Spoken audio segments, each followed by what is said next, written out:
खुलुमबाय BTR news चेनेलाव गासैखौबो बरायबाय। आंनि चेनेलखौ साबस्क्राइब खालायखोबा साबस्क्राइब खालायदो आरो बे खाथिनि बेल आइकन बेलखौबो थुनानै होदो जाहाथे गोदान भिडिअ हगारनाय सिगांग्रो नटिफिकेसन सहैनाय बायदि।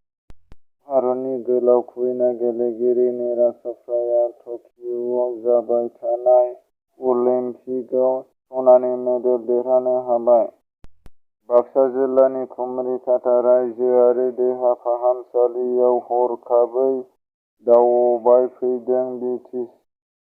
बिटिआरनि गाहाय मावफुंगिरि प्रमद बर'आ बे ओनसोलनि रायजो-राजा सुबिदाखौ नोजोर लाखिनानै कुमरिघाटा रायजोआरि देहा फाहामसालिखौ जौगाखांहोनो थाखाय गं-30 बिसना गोनां खालामनो थाखाय थांखि लागोन आरो आसाम सोरखारजों सावरायनानै थाबैनो थि खालामनाय जागोन होननानै बुंथियो। बेजों लोगोसेनो कुमरिघाटा रायजोआरि देहा फाहामसालियाव गंसे एम्बुलेन्स गारि, लेब, थाग्रा खथा, गोग्गो दैनि जगायथाय बायदियै थाबैनो मावफुंनानै होगोन होनना बुंथियो।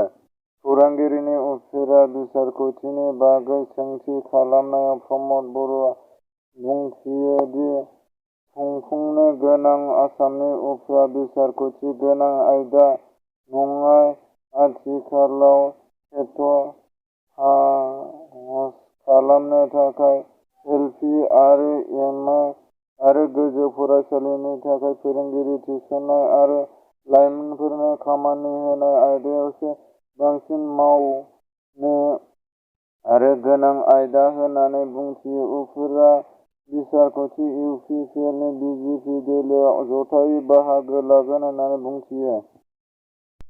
बड'फा गेजेरथियारि सोलायनायनि मावथांखि बाक्सा जिल्लानि सिङाव थानाय चापागुरि, खख्लाबारि, दख'रा, दुलाराय बर' फरायसा आफादा लाइमोन हौवासाफोरनि थाखाय गोलाव खारनाय बादायलायनाय हाबाफारि लादों।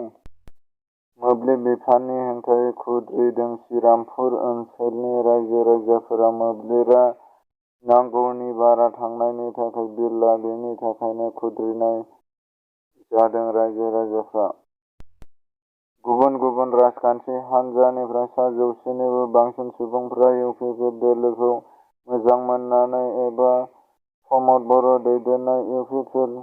सरकारखौ मोजां मोननानै इउ. पि. पि. एल. आव खामानि मावनो थाखाय जिउ बाउसोमनानै माखासे गुबुन गुबुन दोलोनिफ्राय 100निबो बांसिन मानसिफ्रा हाबफैनाय जादों।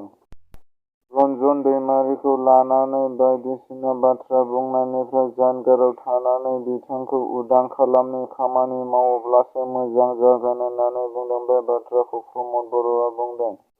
रन्जन दैमारिखौ लानानै बायदिसिना बाथ्रा बुंनायनिफ्राय जानगाराव था बे बाथ्राखौ बुंनानै होदों प्रमद बर' सारआ। गुबुन हादराव थाबोनाय एनडिएफबिफोरनि मावथिफोरखौ बिटिआरआव लाबोफिननाय थांखि लादों प्रमद बर'। बिथाङा